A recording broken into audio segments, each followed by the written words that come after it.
Charles County Government presents the Board of Commissioners meeting.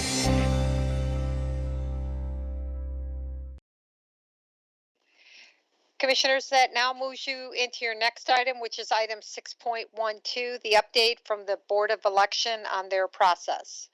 And we have Ms. Tracy Dickerson, the election director, and we have Katie Simpson O'Malley, who is the chair of the Board of Election. Good afternoon. Hello. Good afternoon. Are you ready? Are you ready? Yes. Are you ready for me to go ahead and share the screen? I'd like to introduce the board. There are other board members here. So also with us is Craig Renner, board member. Fern Brown, is she with you, Tracy? As well as Dr. Duffield. And then Lewis Jenkins, our attorney, is also with us. And you can share the PowerPoint now, Carol, if you would, please. Okay.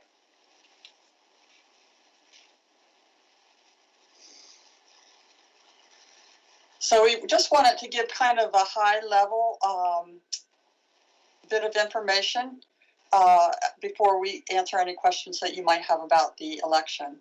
Our Board of Elections has mailed out 43,230 ballots, and we have 119,522 active registered voters in Charles County.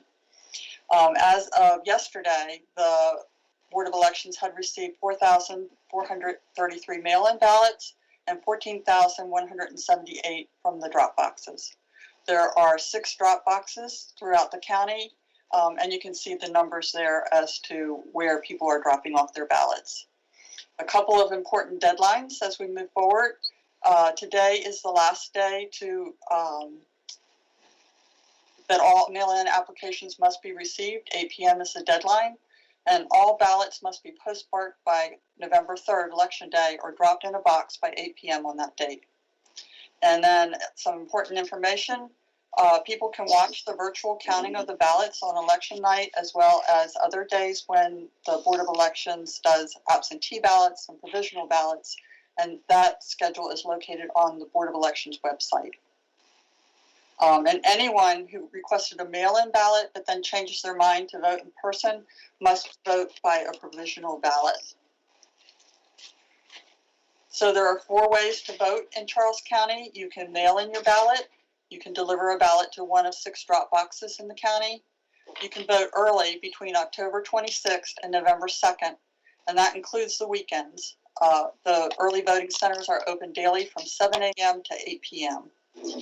And then you can vote on Election Day, November 3rd, at one of 9 vote centers between 7 a.m. and 8 p.m. These are our Dropbox locations. The top 3 were the first ones that we had in the county, and then last week we had 3 more delivered, one at Westlake High School, one at Lackey High School, and one at Smecco. And Ms. Dickerson, did you want to say something about how we selected these sites?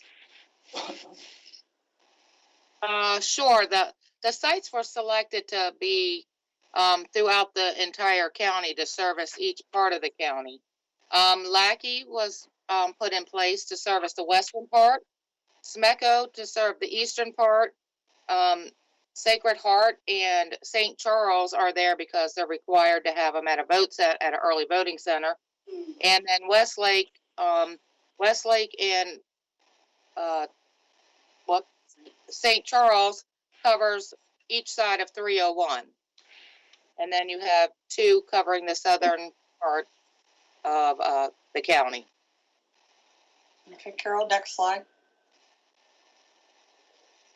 So we have 2 early voting centers. One is at Sacred Heart Church in the Friendship Hall, which is in the back of the church in La Plata off of St. Mary's Avenue. And then St. Charles High School, which is up on Piney Church Road.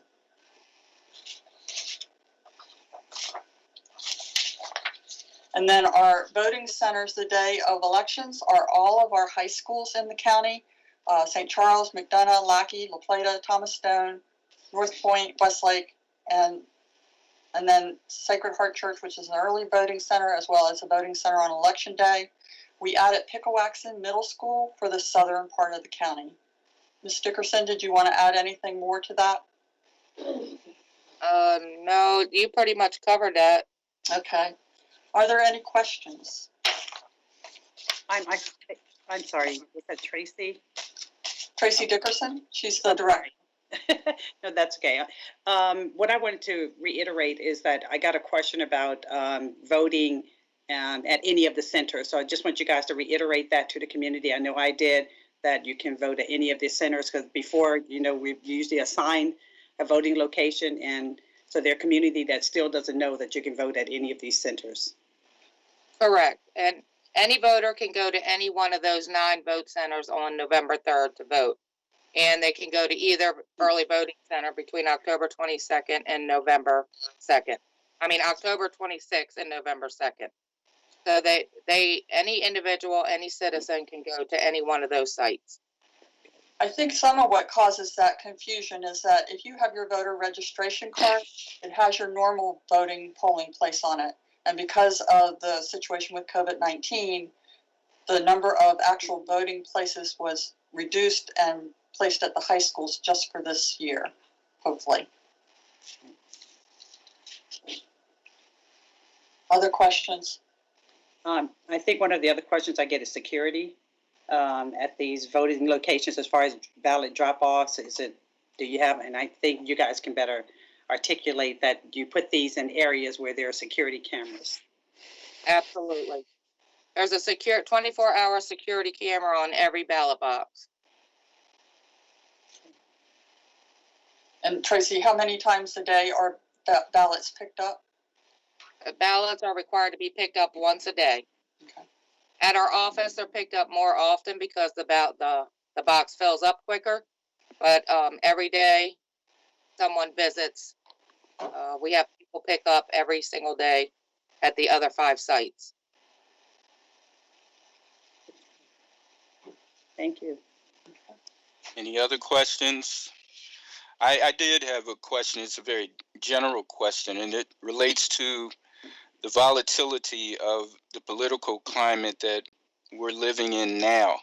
And I was wondering if the board had considered at all any virtue in perhaps discussing with local law enforcement plans in anticipation that there may be incidents at some of our voting sites, because this is a very real potential issue, and a lot of intel throughout the nation is kind of anticipating that, because of the nature of what has led up to this actual election, that it might be wise for us to kind of anticipate and at least plan for the potential of incidents at voting sites. So has that been considered at all? Well, I can contact them again, but I contacted before the primary and was told no.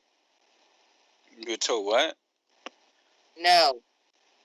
They don't do that. So but I guess I'd be curious to kind of get the sense from all of us, because obviously our responsibilities are to ensure that the general welfare and safety of all our citizens is something that we consider. And all I'm suggesting is that there may be some virtue in at least planning for any of these incidents, because what we don't want to happen is an incident to occur and then it was never even suggested that we as a community even planned or anticipated that something may occur. Mr. President, if I may. So Yep. one of the things I can just tell you from professionally from the law enforcement side, one of the challenges you run into is the need, and I can definitely see the desire for the presence, but then the flip side is some folks might look at that as voter intimidation with police officers at polls.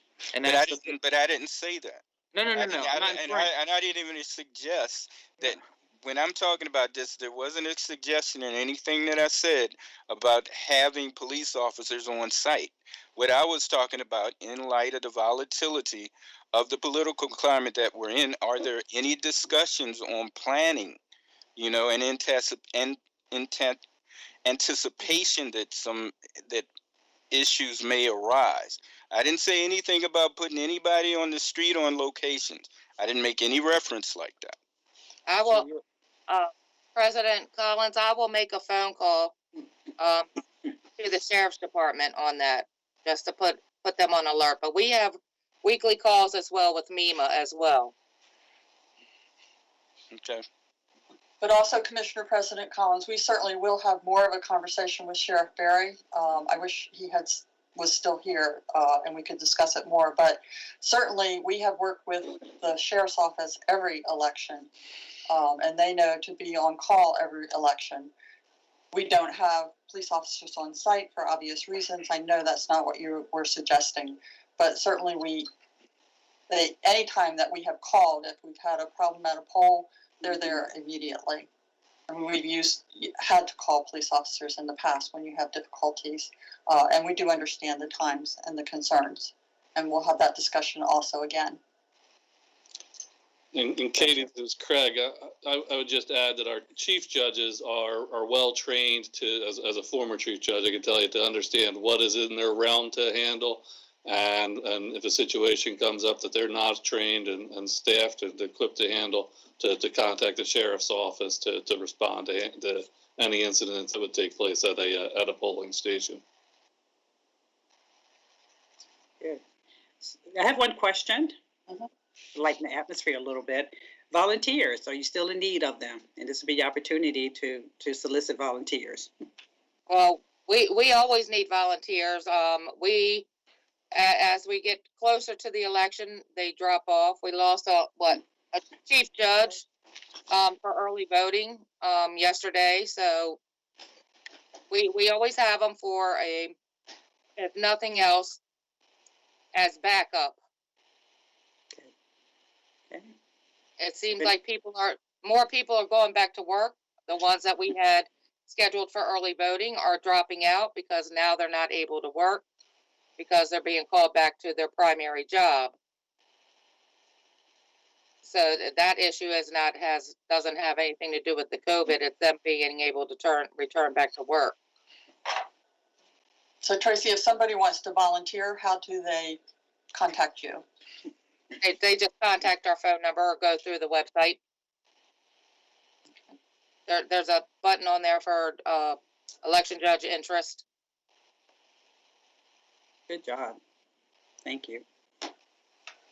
Any further questions? Well, I wanted to thank everyone, Ms. O'Malley, Katie O'Malley, Mr. Renner, Mr. Jenkins, and of course, Tracy Dickerson. Thank you very much. I think it was important because we wanted to have the entire, the Board of Elections represented here today, so for our citizens to know exactly who you are, and we recognize, you've certainly done an outstanding job through the years, with virtually very few incidents on election day through the years, and we don't anticipate that there will be any change to that, but we thank you for your professionalism and taking time out to respond to the commissioners today. We appreciate the invitation. Yeah, thank you very much. Thank you. You've been watching a Board of Commissioners meeting. For copies of this meeting or to view previous meetings, visit us online at charlescountymd.gov.